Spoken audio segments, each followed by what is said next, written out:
reality that nobody talks about is that you can become a millionaire without starting the next big company or being famous or even just being a high income earner. The vast majority of millionaires are normal people with normal jobs. And no, I'm not talking about being a doctor or a lawyer. I'm talking about teachers, blue collar workers, just average Joes, and basically anyone else with a modest income.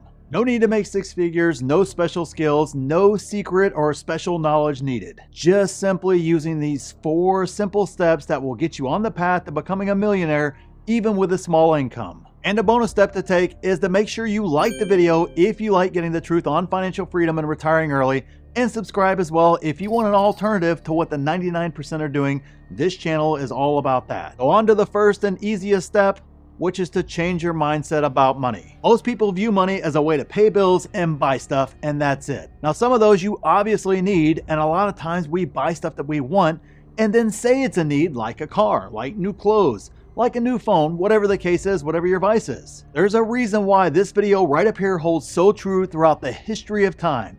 The rich try to look poor, and the poor and middle class try to look rich, which just in turn makes them actually poor in the end. And no, income does not matter in this equation. I know people who make high 6 figures or even 7 figures a year, and they are dead broke.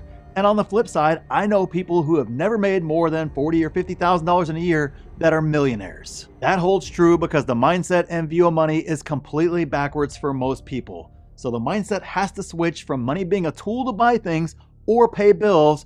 It has to switch to money actually being a tool to make you more money in the end. Of course, you still got to pay bills and all that sort of stuff, but in the end, you got to view it as a tool to make you more money. Once that mindset kind of switches that way, you will go from looking for things to buy and instead looking for things that will allow your money to make you money. That is the mindset switch right there. Money should make you money, not buy things. And if I look at your internet or your social media history and it shows me a bunch of cool products and the latest trending item or the latest trending TV show to catch or whatever, instead of how to have your money make you money, you need to work on your mindset to get it in the right place. All right, so now that you have your mindset kind of in the right place, the second step is to then lower your expenses. This one honestly is also easy when you really think about it, but it's also one of the hardest because it means sacrifice. It means cutting back on the daily coffee out and drinking it at home instead. I still do that to this day because it just hurts my soul to pay $7 or $8 for a coffee, even though I can afford it. Even though it makes absolutely no difference to my finances. It also means eating at home more instead of eating out so much.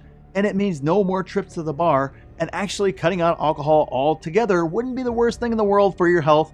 And it's absolutely great for your wallet with the ridiculous prices for drinks out there. It means cutting back on subscriptions. I mean, you don't need to watch that much TV anyways, and you can spend that time instead working on a side hustle, taking on some extra hours of work, and in the end, if you don't spend that extra money that you get from those extra hours, you can use that money to make money work for you. Comb through every charge or dollar that's left in your bank account and make the tough decision if it's needed or not. And if you really want to get aggressive and really turn your life around, look hard at your 2 biggest expenses. That's housing and your vehicles.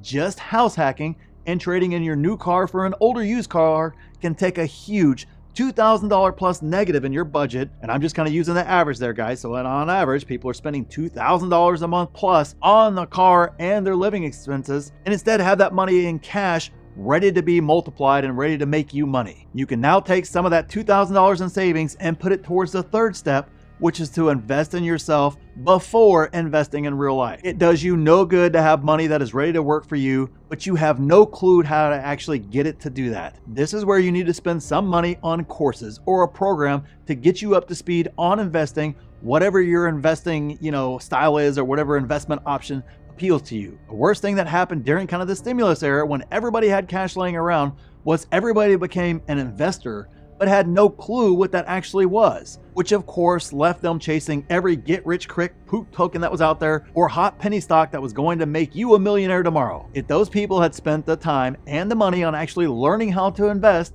they would have avoided Shibu, Flacco, Doco, whatever the heck all that sort of stuff was.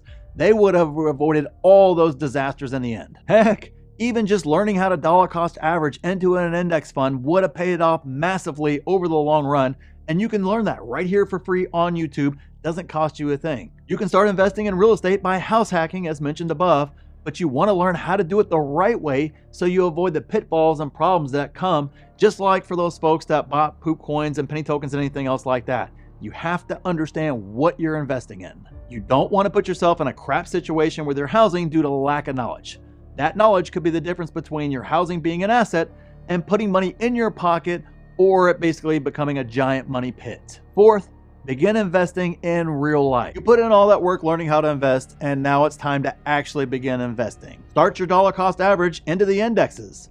Or maybe you chose to pick individual stocks like I do, so it's time to start studying company financials, listening to earnings calls, combing through all the filings, getting a valuation, and start to buy those stocks as they hit your price targets. Or maybe real estate is the investment that caught your attention, and so it's time to buy that first property and execute on those principles and plan that you studied so hard to understand. And this video right up here will give you even more ways to save money that are easy to do and anyone can do them. I agree, our system is completely broken, and this channel is about showing you the real truth behind early retirement and financial freedom. So make sure you're subscribed, whether you're 25 or 65, this information applies to you. So thanks for watching, and I'll see you in the next video.